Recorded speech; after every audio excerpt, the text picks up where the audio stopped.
So Aljamain Stering successfully defended his title for a record 3 times. A record 3 consecutive defenses. Now, if you watch my previous video on how close Cejudo came to winning the title, you'll see that I touched upon briefly about how impressed I was with Stering, but I want to talk about that in a bit more detail here because Stering just doesn't get the credit he deserves as a fighter and as a champion, right? We'll get to that in a minute. Let's just quickly talk about his fight with Cejudo. I mean, going into the fight, it was pretty close on the betting lines. Now that's a good indicator on where the fans are at before a fight. Where the money's coming in is kind of shows you where people's heads are at. And you know, the big question was the layoff for Cejudo, but I was super impressed with Sterling's overall game, striking in particular, especially in the clinches, and he had a lot more success in the wrestling than I anticipated. He took him down 4 times, right? 4 times. And prior to this fight, Cejudo had only ever been taken down once ever in the UFC. Now, that's credit to Sterling's wrestling. And as Sterling said it himself, his persistence in his wrestling. He might not be the best. He might not be the cleanest. But he doesn't give up. He's persistent the whole fight. And any questions about Sterling's cardio in the later rounds was answered as well. His best round was round 4 in the championship rounds. Now, Cejudo showed his class, showed how good of a wrestler he was, especially with his takedown defense early in the fight. But Sterling just wore him down, man. I mean, definitely his size and strength came into it. I was a little bit taken aback by how much bigger he was because, you know, Cejudo was 125 champion. Sterling's never ever making that in a million years. I knew he was going to be bigger and stronger coming into the fight, but I just didn't see it being such a big factor as it was, especially when they were clinching. He was just leaning on him. He kind of ragdolled him a little bit. I mean, Cejudo did a good job of defending, but his Sterling's strength was just a little bit too much for him, and it showed in the striking as well. His reactions to Sterling's shots were a lot more apparent than the other way around, and I thought that Cejudo's striking was going to be his way to victory in this fight. So I feel like Sterling answered a lot of questions, for me personally anyway, and he showed an area of his game that he's not actually had chance to show before. Now, is that because Cejudo's more of a wrestler than a striker, so it was a little bit easier for him to showcase that, or is he just improving still? I mean, he's only 33, right? He's in his prime, and we need to put some respect on his name. He has 14 wins in the bantamweight division, the most ever. He is on a 9-fight winning streak, the most ever in the bantamweight division. He has had 4 title fight victories, tied second ever in the division, and 3 consecutive title defenses, the most ever.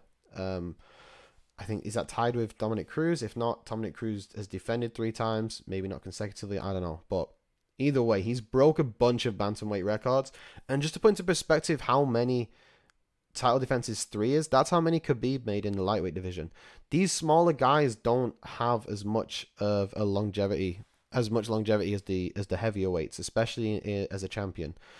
Their shelf life just isn't as long.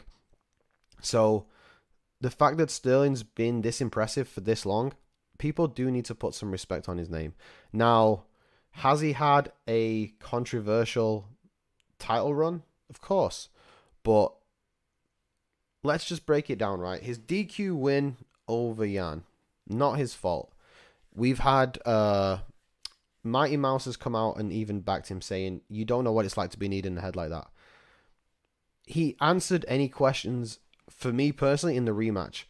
Yeah, he won by split decision. You don't need to win by shutouts every time to prove that you're good. The standard of these fighters, especially in the bantamweight division at the moment, is so good. Just to beat them, even if it's a split decision, is a huge, huge victory. Yan was the bogeyman at the time that Sterling beat him. He was a heavy favorite going into those fights. People didn't give Sterling a chance, and Sterling won. You can't take that away from him. He had his victory over TJ. TJ was injured. Sterling didn't know that. Sterling did what he needed to do, and he beat the person that was in front of him. That's not Sterling's fault.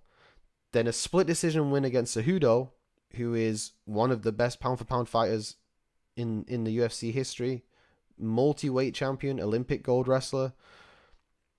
You've got to give him credit. It's just there always seems to be a little narrative that people can pick at to discredit Sterling's performances. So I just don't think he can win. I think he just has to roll with it. He's never going to win people over now. It's far too gone. He just has to go full heel, roll with it, and then, you know, people will eventually appreciate him in years to come, I think, when they look back. It has to be a little bit annoying for Sterling, right? He was getting booed in his hometown. People were cheering for Henry mid-fight in his hometown.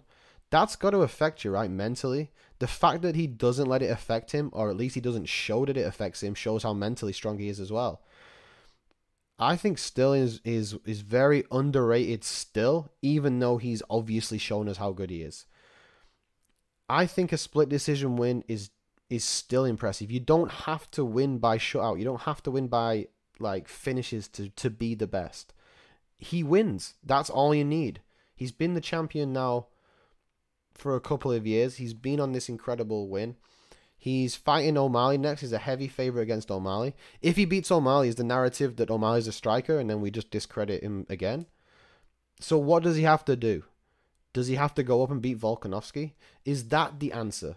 To beat the pound for pound number 1 or number 2 or whatever he is at the moment, one of the best featherweights ever, is that what you have to do to be considered as good? I don't think that's fair. Because obviously, you know, I'm saying this because the narrative is he's going to fight O'Malley, then go up to 145. So if he does that and then doesn't beat Volkanovski or whoever the champion is at the time, he's not good. I don't think so. I think we've got to give him credit. Now, he's not had the cleanest title career path, whatever you want to call it, but he's definitely been impressive and he's definitely one of the best bantamweights ever in history. Now, if you disagree, let me know. Tell me why. I'm definitely keen to hear people's opinions, and I'm definitely active in the comments because nobody watches my videos. But yep, let me know what you think, and hopefully you watch more of my videos. Don't forget to subscribe, please. I've been stuck on less than 50 subscribers for so long. I just have to ask. So yeah, thank you very much.